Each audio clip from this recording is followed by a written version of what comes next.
Nosso convidado de hoje é o Dr. Erley Sassi. Ele é o coordenador do Ambulatório Integrado dos Transtornos de Personalidade e do Impulso do Hospital das Clínicas de São Paulo. É formado em Medicina pela USP e em Psicologia pela PUC. Nós vamos conversar com mais ênfase sobre os borderliners, portadores de um tipo de distúrbio psíquico que o Erley vai explicar como é que é. O que é o borderliner, Erley? É uma pessoa, né, antes de tudo, que tem um jeito de sentir, de perceber, de se relacionar muito diferente da média. Ele tem um transtorno que o humor oscila demais. Né?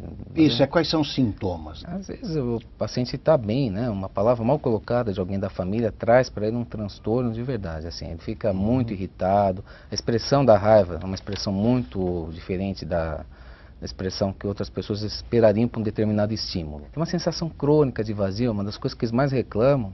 E essa sensação crônica de vazio, às vezes, faz o indivíduo pensar muito em morrer. Ele tenta várias vezes morrer. Alguns têm muito, assim, claro que o abandono vai acontecer a qualquer momento. E para evitar esse abandono, às vezes, o comportamento de automutilação acontece. O paciente muito impulsivo acaba se envolvendo em situações de muito risco, às vezes sem a mínima necessidade. Em alguns momentos pode até ter um quadro, assim, sensação de que as pessoas não gostam dele, mas persecutório mesmo. O paciente, e não lida bem com o êxito? O êxito às vezes significa passagem de um estágio para outro da vida, né? Então, terminar um curso, casar, ter filho, é algo que meio que muda um pouco a forma desse indivíduo se relacionar com a sociedade, isso assusta muito. Agora, qual é a origem desse distúrbio? É uma origem multifatorial, né? Ela tem fator que é biológico, fator que é psíquico e fator social. É um distúrbio bastante complexo. E o borderliner, ele tende a responsabilizar alguém pelo que ele sofre? Às vezes sim. Quando o paciente ele sente que perdeu o controle, que as coisas não saíram do jeito que ele queria, a tolerância à frustração é muito baixa, ele começa a atribuir muito a culpa dele a outras pessoas. É muito comum acontecer isso. E esse tipo de distúrbio afeta igualmente homens e mulheres ou não? Normalmente, estudo que a gente vê, a cada 4 pacientes, 3 são mulheres. Agora eu vejo que a palavra não foi, o termo ainda não foi sequer aportuguesado, né? Nós estamos usando um termo em inglês, borderliner.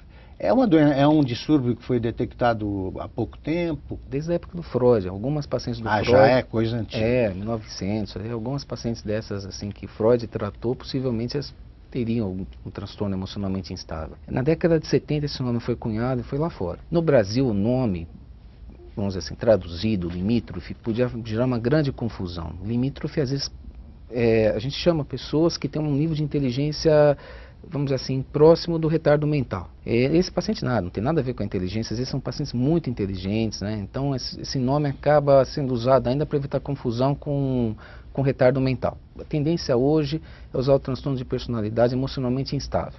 Por que a mulher é mais frequente, né, a ocorrência desse distúrbio em mulheres? Então, existem estatísticas sobre talvez isso? A apresentação desse transtorno seja mais frequente, assim, a gente chega a atender mais gente do sexo feminino.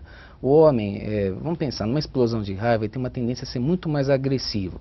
Talvez ele termine mais na delegacia, o delegado tenha mais pacientes ali com transtorno de personalidade borderline, sexo masculino, e a gente tenha no hospital mais mulheres. A agressividade, ela é verbal ou física?